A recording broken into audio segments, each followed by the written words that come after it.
Seorang pria telah tinggal bersama pacarnya selama 8 tahun. Tanpa sepengetahuannya, sebenarnya ada 2 wanita di rumahnya. Dia hanya sering merasa kepribadian pacarnya agak aneh. Di siang hari, dia adalah seorang wanita karir yang dingin dan berwibawa. Di malam hari, dia menjadi gadis imut dan periang. Tanpa disadari, pacarnya sebenarnya adalah sepasang saudara kembar. Mereka mengerjakan PR yang sama sejak kecil. Setelah dewasa, mereka memiliki pekerjaan yang sama. Jadi, mereka bahkan berbagi pacar yang sama. Suatu pagi setelah bangun tidur, pria itu tiba-tiba memberitahu pacarnya, Xiao Ting, bahwa dia ingin putus. Atasan pacarnya pernah menemuinya, dan mengatakan bahwa pria itu menghambat perkembangan karir Xiao Ting. Atasannya juga menunjukkan video pesta tahunan perusahaan kepada pria itu, di mana Xiao Ting terlihat menangis sendirian di balkon. Jadi, pria itu sering berpikir, bahwa dia tidak benar-benar mengenal pacarnya, dan tidak bisa memberinya kebahagiaan yang diinginkannya. Namun, setelah mendengar pria itu mengatakan ingin putus, Xiao Ting mengatakan bahwa dia harus segera pergi ke kantor untuk rapat. Dia mengatakan akan membicarakannya lagi setelah pulang nanti malam. Pria itu tidak punya pilihan selain kembali ke kantornya dan mulai bekerja.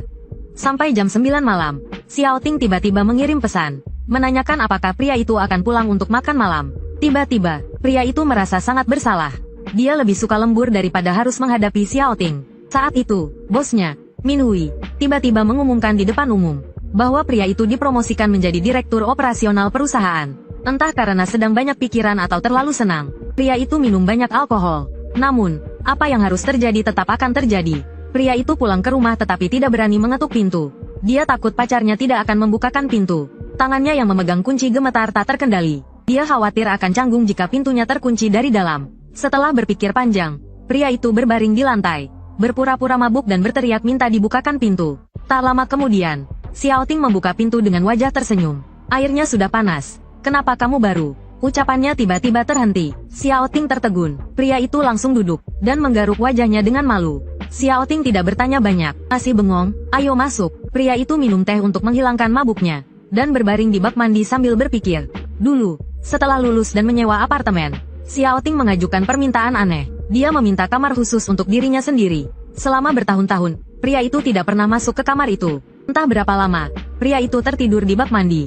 Xiao Ting, sambil memegang tangannya, tiba-tiba berkata kepada seseorang di belakangnya, "Cepat, aku tidak bisa mengangkatnya sendiri." Kakaknya mengintip dari balik pintu dan bertanya, "Dia sudah tidur?" Xiao Ting mencubit pipi pria itu. Melihat pria itu tidak bereaksi, Xiao Ting menghela napas lega. Tidurnya seperti babi. Mendengar itu, kakaknya akhirnya maju dengan tenang. Mereka berdua mendandani pria itu dengan busa. Kemudian, mereka membawanya ke kamar. Setelah selesai, mereka berdua terengah-engah, dan membahas mengapa pria itu tiba-tiba ingin putus. Saat itu, pria itu tiba-tiba berbalik dan memeluk kakaknya, sambil menggumam, "Tidak, aku tidak bisa minum lagi. Xiao Tingku masih menungguku," kata pria itu. Adiknya menunjuk ke arah pintu. Kakak perempuan mengangguk, dengan lembut melepaskan tangan pria itu. Dia diam-diam kembali ke pintu. Adik perempuan tetap di samping pria itu, merawatnya. Pagi berikutnya, pria itu bangun. Xiao Ting mengingatkannya, "Bangunlah, kalau tidak, kau akan terlambat." Tanpa diduga, pria itu tiba-tiba mengulurkan tangan dan memeluk pacarnya. Dia bergumam, "Maafkan aku." Xiao Ting sedikit rileks. "Salah apa kau?" Pria itu menatapnya. "Jika suatu hari nanti, kau merasa aku menjadi beban dalam hidupmu, beritahu aku." "Ngomong-ngomong, bagaimana aku bisa sampai di tempat tidur?" Xiao Ting langsung tertegun, buru-buru menjelaskan sambil tersenyum. "Kau tertidur semalam. Aku yang membawamu ke atas." Pria itu menatapnya dengan curiga. "Lalu apa yang kukatakan saat mabuk semalam?" Xiao Ting menutup mulutnya sambil tertawa kecil. "Kau menangis dan merengek.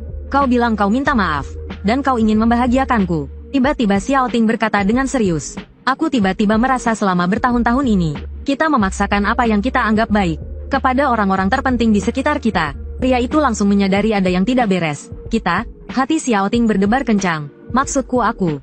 Telingamu bermasalah ya?" Setelah mengalihkan pembicaraan, Xiao Ting mengantar pria itu ke kantor. Melihat pacarnya yang masih mengerjakan dokumen, pria itu melamun. Dia dan Ting Ting seumuran. Selama beberapa tahun setelah lulus, dia unggul dengan efisiensi dan nilai kerja yang luar biasa, serta energi kerja yang tak tertandingi. Dia menjadi CEO sebuah grup media besar di dalam negeri, memimpin ratusan orang. Dia juga menjadi incaran banyak perusahaan. Di perjalanan, Xiao Ting tiba-tiba menceritakan tentang percakapannya dengan ibunya kemarin. Tetangga ibunya di kampung halamannya, awalnya hanya punya satu istri. Tetapi suatu hari dia tiba-tiba mengetahui bahwa istrinya sebenarnya ada 2.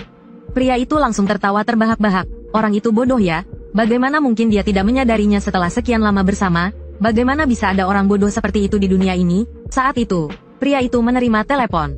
Naskah cadangan perusahaan habis. Pria itu harus pulang untuk mengambil naskah cadangan. Ada apa? Xiao Ting bertanya dengan prihatin. Pria itu menghela nafas. Ting Ting, kita putar balik pulang sebentar. Baiklah, Xiao Ting tanpa sadar setuju sambil tersenyum. Tetapi ketika mobil mulai berputar balik, dia tiba-tiba tersadar. Dia langsung memutar setir. Dia ketakutan dan segera menginjak rem. Keduanya tersentak ke depan. Lalu Xiao Ting bertanya dengan cemas. Kenapa tiba-tiba pulang? Naskah perusahaan habis. Untungnya aku punya cadangan di rumah. Mendengar itu, Xiao Ting menghentikan mobil di pinggir jalan. Bukankah kau ada rapat pagi ini? Kau pergi ke kantor dulu. Aku akan memesan taksi untuk pulang dan mengirimkannya padamu. Bagaimana bisa? Bukankah kau juga ada rapat? Aku akan pulang naik taksi sendiri. Kau pergi ke kantor saja. Sambil berkata begitu, pria itu hendak melepaskan sabuk pengamannya. Tetapi Xiao Ting meraih tangannya dan berteriak. Tidak, pria itu terkejut. Lalu bagaimana? Kau aneh sekali. Xiao Ting hanya bisa mengalah. Ku mulai mengemudi dengan perlahan. Saat itu, Xiao Ting diam-diam mengeluarkan ponselnya. Tapi dia tidak memperhatikan mobil sudah melewati garis kuning ganda. Sebuah bus melaju kencang dari arah berlawanan. Pria itu cepat-cepat memutar setir. Dia berhasil menghindari bus dengan sangat tipis. Pria itu bersandar di kursinya untuk menenangkan diri. Beberapa saat kemudian, dia memarahinya. Apa kau selalu bermain ponsel saat mengemudi? Berikan ponselmu. Xiao Ting tidak menjawab. Dia hanya mendengus dan melemparkan ponselnya kepadanya. Pria itu menatapnya yang sedang marah. Ini pertama kalinya dia membentak Xiao Ting. Melihat wajahnya yang sedih, pria itu tiba-tiba merasa sedikit senang. Beginilah rasanya pacaran, kan? Sampai di gerbang kompleks, Xiao Ting langsung membuka pintu mobil dan keluar. Berlari masuk, pria itu mengejarnya dan bertanya, kenapa kau lari? Xiao Ting terus berlari. Bukankah kau sedang terburu-buru? Aku akan membukakan pintu untukmu. Apa itu alasan? Pria itu berlari ke depannya. Melihat itu, Xiao Ting tiba-tiba berhenti. Pria itu bingung. Kenapa kau berhenti lagi? Hanya ada rasa canggung di antara mereka. Xiao Ting tersipu malu. Tidak ada apa-apa. Apa kau menyembunyikan sesuatu dariku? Kau terlihat aneh sepanjang jalan. Xiao Ting menghindari tatapannya. Tidak, mana mungkin aku menyembunyikan sesuatu darimu. Beberapa saat kemudian, mereka sampai di depan pintu. Xiao Ting hendak mengetuk pintu, tapi pria itu meraih tangannya. Kenapa kau mengetuk? Bukankah kita tinggal di sini? Ekspresi Xiao Ting menegang, lalu dia tertawa canggung. Iya, aku tidak sadar. Kemudian, pria itu mengeluarkan kuncinya. Saat dia hendak membuka pintu, seorang pengantar makanan datang sambil menelepon. Pesanan Anda sudah sampai, Kangguru Express. Setelah menutup telepon, Kangguru Express, pengantar makanan itu melihat nomor rumah. Permisi, bisa minggir sedikit? Ini pesanan untuk rumah ini. Mendengar itu, pria itu langsung tertegun. Pesanan siapa? Detik berikutnya, kakaknya membuka pintu dan berkata dengan santai, terima kasih, Mas. Ini pesananku. Kedua orang di luar masih tercengang. Kakaknya menggosok matanya yang masih mengantuk. Xiao Ting menatap kejadian ini dengan kaget. Pria itu juga menoleh dan menatapnya dengan bingung. Kakaknya yang masih mengantuk akhirnya tersadar. Ketiganya saling bertatapan dalam diam untuk beberapa saat. Kakaknya secara refleks ingin menutup pintu, seolah tidak terjadi apa-apa. Tapi pria itu dengan cepat mengulurkan tangannya untuk menahan pintu. Apa yang sebenarnya terjadi? Tapi kakaknya sudah menghilang. Melihat pria itu berjalan menuju kamar, Xiao Ting mencoba kabur. Tapi pria itu meraih pergelangan tangannya. Masuk. Tutup pintunya, jangan lari. Dengar tidak? Xiao Ting hanya bisa bersikap seperti anak kecil yang berbuat salah. Ia hanya bisa bergumam pelan. Pria itu berjalan ke pintu kamar. Sepertinya ia sudah membulatkan tekad sebelum perlahan membuka pintu. Hal pertama yang dilihatnya adalah papan tulis. Papan itu penuh dengan catatan kesehariannya. Sedangkan kakaknya bersembunyi di balik selimut. Pria itu langsung menarik kakinya. Ia menariknya keluar. Sesaat kemudian, ketiganya duduk di meja makan. Pria itu memasang ekspresi marah. Walaupun ia sendiri tidak yakin apakah ia benar-benar marah. Kedua saudari itu memiringkan kepala mereka, seperti merasa bersalah. Setelah beberapa lama, pria itu menatap salah satu dari mereka dan berkata, Ting Ting, bisa jelaskan ini? Keduanya langsung menjawab serempak, bisa. Pria itu melirik kakaknya, aku memanggil Ting Tingku. Kakaknya langsung tergagap, tidak tahu harus berkata apa. Melihat ekspresi serius pria itu tanpa sedikit pun rasa sayang, kakaknya gemetar. Air matanya mulai mengalir deras. Xiao Ting buru-buru menenangkannya dan menepuk-nepuk bahunya. Lalu ia perlahan menjelaskan, bagaimana kalau aku bilang, kami, sebenarnya adalah Ting Tingmu? Mendengar itu, pria itu langsung berdiri. Apa maksudmu? Saat itu, ponsel pria itu tiba-tiba berdering. Kedua saudari itu kembali berkata serempak, teleponmu. Pria itu baru ingat, bahwa perusahaannya sedang menunggu naskahnya. Pria itu buru-buru mengambil barang-barangnya. Nanti malam, jelaskan padaku. Jangan coba-coba kabur. Dengar, keduanya mengangguk dengan cepat. Ekspresi mereka persis sama. Pria itu menarik tangan kakaknya. Sudahlah, ayo cepat pergi. Kalau tidak kita akan terlambat. Kakaknya memalingkan wajahnya dengan canggung. Hari ini bukan giliranku bekerja. Mendengar itu, pria itu hanya bisa menarik tangan adiknya. Ia tidak lupa berpesan. Jangan coba-coba kabur. Kakaknya cemberut dengan wajah kesal. Aku tahu. Lalu pria itu kembali memperingatkan adiknya. Kau juga harus pulang hari ini. Dengar, tidak lama kemudian, pria itu bergegas ke kantor. Setelah menyerahkan naskah cadangan kepada bawahannya dan membagi tugas, pria itu kembali ke kantornya. Ia duduk di kursinya dengan perasaan kesal. Ia sudah tidak tahu kepada siapa ia mengucapkan putus cinta saat itu. Siapa yang menyetir mobil hari ini, dan siapa yang menangis di video itu.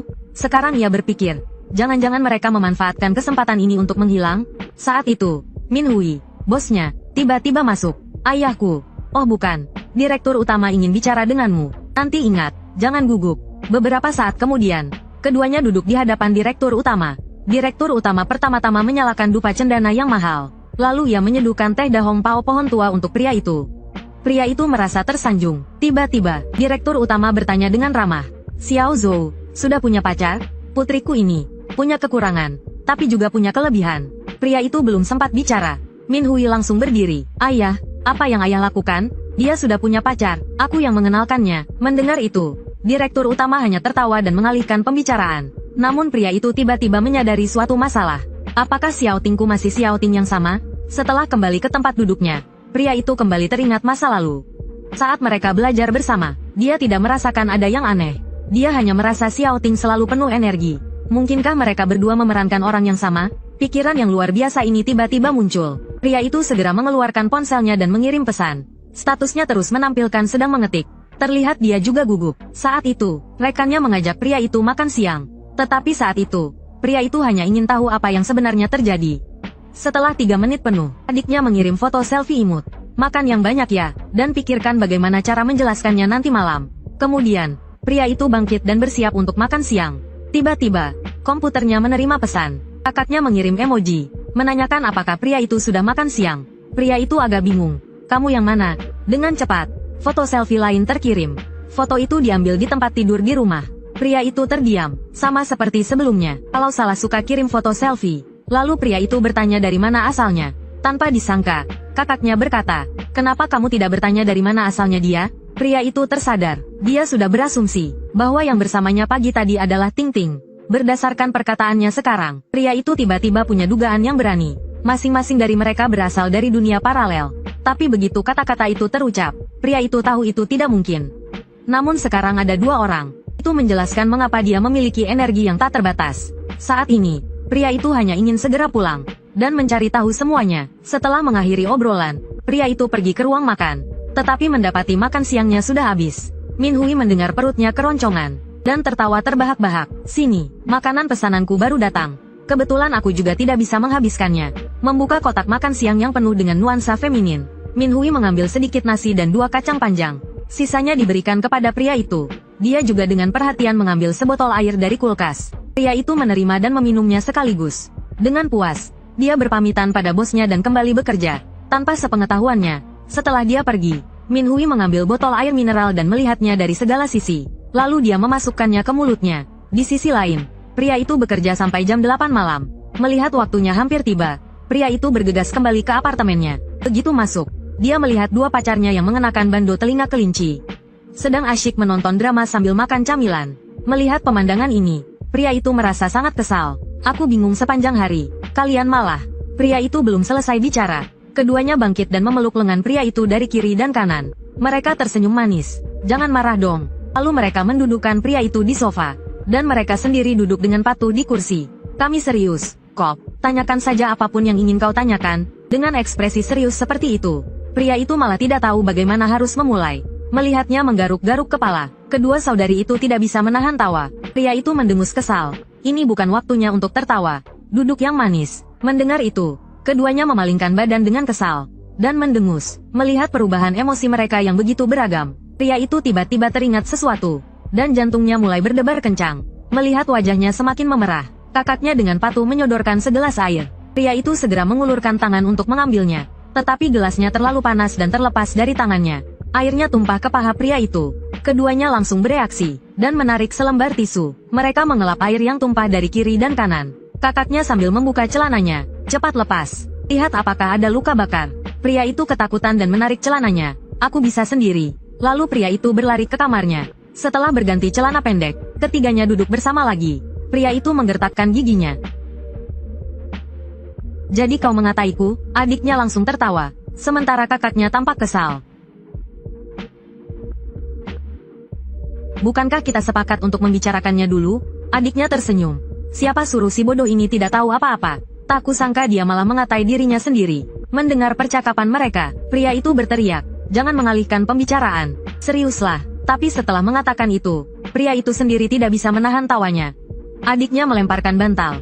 Berani-beraninya kau membentak kami. Kau sendiri yang tidak menyadarinya selama bertahun-tahun. Siapa yang bisa disalahkan? Beberapa menit kemudian, pria itu menenangkan diri. Jadi, kalian berdua yang menggendongku ke tempat tidur tadi malam? Keduanya langsung tertawa dan berkata serempak. Tentu saja, kau sudah gendut. Bagaimana mungkin satu orang bisa menggendongmu? Melihat itu, pria itu tiba-tiba berdiri dan berjalan menuju mereka. Lalu dia mengulurkan tangan dan mencubit mulut mereka. Dia membuka mulut mereka dan melihat ke dalam. Giginya pun sama persis. Apakah kalian membelah diri seperti amuba? Apa sebenarnya yang terjadi? Pria itu memegang kepalanya dengan ekspresi kesakitan. Adiknya sedikit khawatir. Jangan-jangan dia jadi gila karena kita? Kakaknya menundukkan kepala dengan rasa bersalah dan berkata pelan. Sebenarnya tidak serumit itu. Faktanya sederhana. Kami kembar. Kembar yang ingin menghindari belajar. Kata seseorang. Sejak kecil, mereka hidup sebagai satu orang. Mereka tidak perlu lagi membaca buku yang sama dan mengikuti ujian yang sama. Bahkan setelah dewasa dan bekerja, mereka bergantian masuk kerja. Bahkan mereka berpacaran dengan orang yang sama. Pria itu terkejut mendengarnya, tapi dia lebih terkejut lagi. Jadi, mereka berdua adalah individu yang sepenuhnya mandiri, tapi bagaimana orang tua mereka bisa setuju? Ternyata, saat pertama kali mereka melakukan ini, mereka dimarahi habis-habisan oleh ayah mereka, dan bahkan dibawa ke psikiater. Pria itu menggaruk pipinya dengan canggung. Lalu bagaimana kalian kabur dari rumah sakit jiwa? Adiknya langsung menendangnya. Kaulah yang gila. Setelah mengomel beberapa patah kata, adiknya minum air.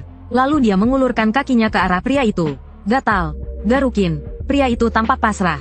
Tapi tetap menuruti permintaannya. Kakaknya tak mau kalah. Aku juga. Pria itu melihat kaki yang diulurkan lagi. Sambil memijat dan berpikir. Pantas saja dulu aku selalu merasa ada yang aneh. Tapi hari ini mungkin pertama kalinya kita benar-benar terbuka. Mereka bisa bertingkah manja dan marah. Tidak lagi seperti Ting-Ting si Superwoman yang energik. Saat itu, pria itu tiba-tiba memikirkan sesuatu. Artinya, sejak kita mulai pacaran, aku sebenarnya bersama kalian berdua. Kedua saudari itu tersenyum manis. Iya, kau benar-benar beruntung. Kalau diceritakan, semua pria di dunia pasti iri. Lalu, ciuman pertama kita dengan siapa? Keduanya terdiam sejenak. Lalu sang kakak perlahan mengangkat tangannya. Pria itu sedikit pusing. Lalu saat kita pertama kali ke KFC, kali ini sang adik yang mengangkat tangan. Pria itu menelan ludah. Pantas saja saat kedua kalinya, kau bilang sedang datang bulan. Sang adik melirik kakaknya yang tersipu. Ia pun berkata, kalau bukan karena dia yang lebih dulu menyukaimu, aku tidak akan membiarkanmu menikmati keuntungan ini. Sang kakak menyikut adiknya. Setelah itu, bukankah kau juga tergila-gila padanya? Sang adik memalingkan wajahnya. Aku pasif, kau yang aktif. Keduanya saling beradu kepala dengan kesal. Coba ulangi sekali lagi. Ulangi. Katanya kau yang akan mencuci celana dalamnya. Tapi akhirnya tetap saja aku yang mencucinya. Pria itu tertawa malu. Kalian berdua kenapa bertengkar lagi? Seketika, kedua saudari itu menoleh ke arah pria tersebut.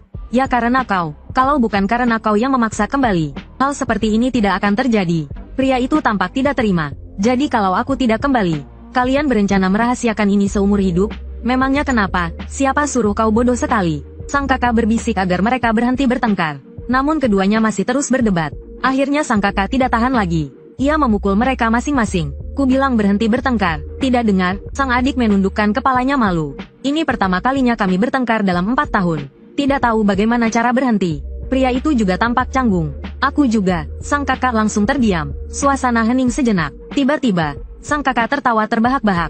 Pria itu dan sang adik saling bertatapan. Mereka pun ikut tertawa. Setelah tenang, pria itu berdiri dan berkata pelan kepada keduanya. Maaf soal kemarin, yang bilang putus. Maaf juga soal pertengkaran tadi. Maaf. Pria itu tiba-tiba terhenti. Ia tampak kesulitan bicara. Kedua saudari itu mengerutkan kening. Kau mau bilang apa? Aku ingin tanya.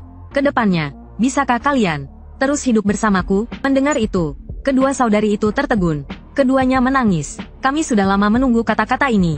Sang adik menarik baju pria itu. Salahmu, baru menyadarinya sekarang. Membuat kami cemas dan berharap setiap hari. Sang adik berteriak sambil menggantungkan dirinya pada pria itu. Sang kakak memeluk lengan pria itu dengan lembut. Maaf, kau juga pasti merasa tertekan. Pria itu merasa, sepertinya aku sudah menghabiskan semua keberuntunganku seumur hidup. Bahkan jika aku mati detik berikutnya, aku tak punya penyesalan dalam hidupku. Adiknya langsung menyindir, kehidupan kita yang sebenarnya baru saja dimulai. Kami tidak akan membiarkanmu mati. Tepat saat itu, perut ketiganya berbunyi keroncongan. Mereka terlalu asyik berdebat sampai lupa makan malam. Kedua saudari itu secara refleks berbalik menuju dapur. Namun, pria itu menyingsingkan lengan bajunya, dan memegang lengan mereka berdua. Biar aku saja, mulai sekarang. Aku yang akan memasak untuk kalian. Baiklah, aku mau sup tahu. Aku mau tahu masak kecap. Begitu kata-kata itu terucap, mereka saling bertatapan. Sup tahu masak kecap. Mereka kembali berdebat. Pria itu buru-buru memisahkan mereka. Barulah saat itu pria itu akhirnya mengerti mengapa terkadang mereka suka makan udang, dan terkadang tidak. Kemudian, pria itu mulai sibuk di dapur. Kedua saudari itu berebut mengupas bawang putih. Berbeda dengan kesunyian sebelumnya, rumah itu kini penuh dengan tawa dan canda. Makan malam bersama dengan gembira seperti ini adalah yang pertama kalinya sejak kelulusan. Ketidaknyamanan yang menyelimuti hati pria itu akhirnya terurai. Hanya ada satu masalah, mereka bertiga akan tidur bersama. Ketiganya duduk di tepi tempat tidur dalam diam untuk waktu yang lama. Tiba-tiba, kedua saudari itu masing-masing meraih satu tangannya. Sayang, kami berdua sudah lama ingin mencoba ini. Hari ini akhirnya bisa terwujud. Setelah badai reda, pria itu tiba-tiba terbangun di tengah malam dan mendapati keduanya tidak ada di sisinya. Saat mendongak, ia melihat mereka berdua di dekat jendela. Keduanya bermandikan air mata. Pria itu terbangun dengan kaget, melihat kedua saudari di sampingnya. Untunglah itu hanya mimpi. Keesokan harinya, pria itu dibangunkan oleh alarm. Kakaknya sedang menyiapkan sarapan. Pria itu hendak pergi ke toilet untuk mencuci muka, ketika ia melihat adiknya sedang jongkok di toilet sambil bermain ponsel. Sampai mereka bertiga duduk bersama untuk sarapan, pria itu masih belum percaya bahwa ia akan mengalami hal seperti ini. Ngomong-ngomong, kalian siapa kakak siapa adik? Siapa yang namanya Yating? Adiknya terlihat kesal. Akhirnya kau tanya juga? Kukira kau tak peduli. Setelah mengeluh, adiknya hendak bicara, tetapi kakaknya langsung menutup mulutnya. Rahasia, biar kau penasaran, anggap saja ini hukuman untukmu. Pria itu memalingkan wajahnya dengan malu. Sama sekali tidak menyadari susu di gelasnya sudah tumpah. Tepat saat itu, ponsel pria itu tiba-tiba berdering. Itu pesan dari Minhui, bosnya. Adiknya menggigit sandwichnya dan bergumam. Cepat makan, kau baru saja jadi petinggi. Banyak yang iri padamu. Pria itu hanya bisa tertawa kecil. Iya, Ting-Tingku sudah sangat ahli. Aku akan berhati-hati. Mendengar itu, kakaknya menoleh dengan tidak senang. Aku juga. Pria itu tertawa dan memeluk mereka berdua. Iya, kalian berdua. Kakaknya menyadari ia telah keceplosan. Wajahnya penuh rasa malu. Tak lama kemudian, pria itu tiba di kantor dan menyapa semua orang dengan wajah ceria. Tapi Xiao Pang memberitahunya bahwa bos mengatakan rencana promosi harus ditunda. Padahal, kontak dengan media hampir selesai semua. Pria itu langsung pergi ke kantor bos dan mendapati Minhui sedang marah-marah di telepon. Ternyata selebritas internet itu tiba-tiba ingkar janji dan tidak mau bekerja sama untuk promosi. Setelah menutup telepon, Minhui langsung berkata kepada pria itu, "Bereskan barangmu, ikut aku pergi." Setelah masuk ke mobil, pria itu baru bertanya apa yang terjadi. Minhui memejamkan mata. Anleer ingin membatalkan kontrak. Pria itu langsung marah. Bukankah kontraknya sudah ditandatangani? Bagaimana dia bisa seperti ini? Tidak tahu. Makanya kita harus terbang ke sana untuk melihatnya.